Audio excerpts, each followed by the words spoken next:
CR101radio.com, podcasts, and more.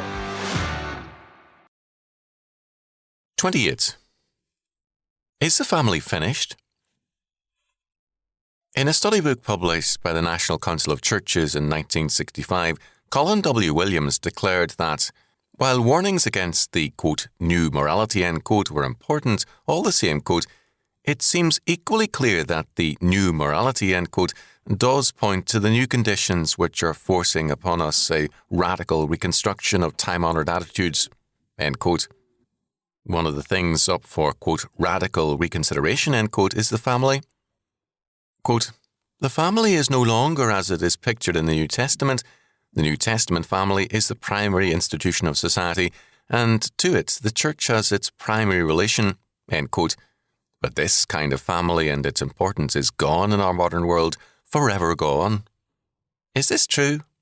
Has the family lost its primary importance?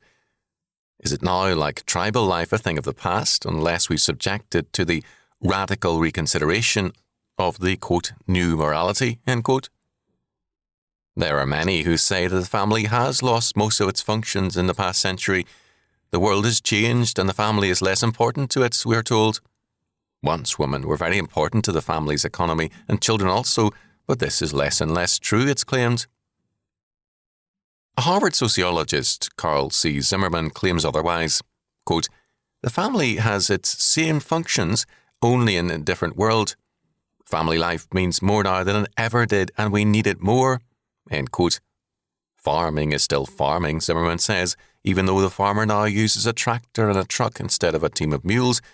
Similarly, the family is still the family, and more important than ever, even though some of its ways have changed.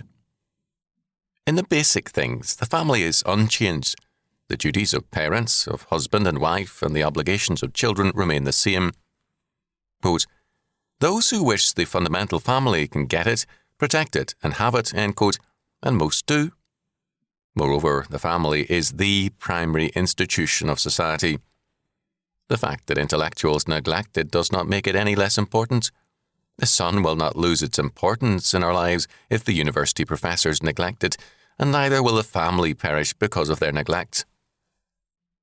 The family, Zimmerman points out, not only fulfills its basic functions, but it has functions we seldom consider. It is, for example, any country's best police force. It protects its children by training and supervision from criminals and perverts, and it polices and disciplines millions of youngsters daily. Also, Zimmerman points out, quote, the family is still the best educator, end quote. Moreover, quote, the family is still and will remain our greatest protective institution from the cradle to the grave, end quote.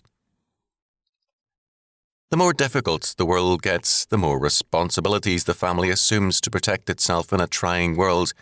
Quote, the family has not lost functions, but rather has gained them, end quote.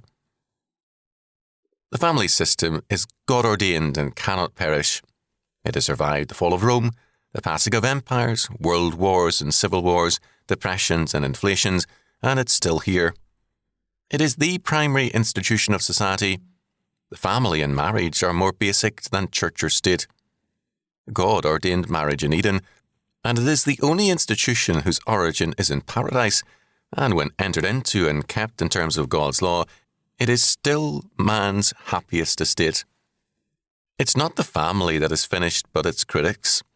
The family is the basic reality of man's life. When men lose touch with reality, they lose touch with life, and they are finished. Their course of action is then insane and suicidal. St. Paul declared that the commandment to honour one's parents, the family commandment, quote, is the first commandment with promise, end quote, and its promise is the good life, and a long one. Ephesians 6, 1-3.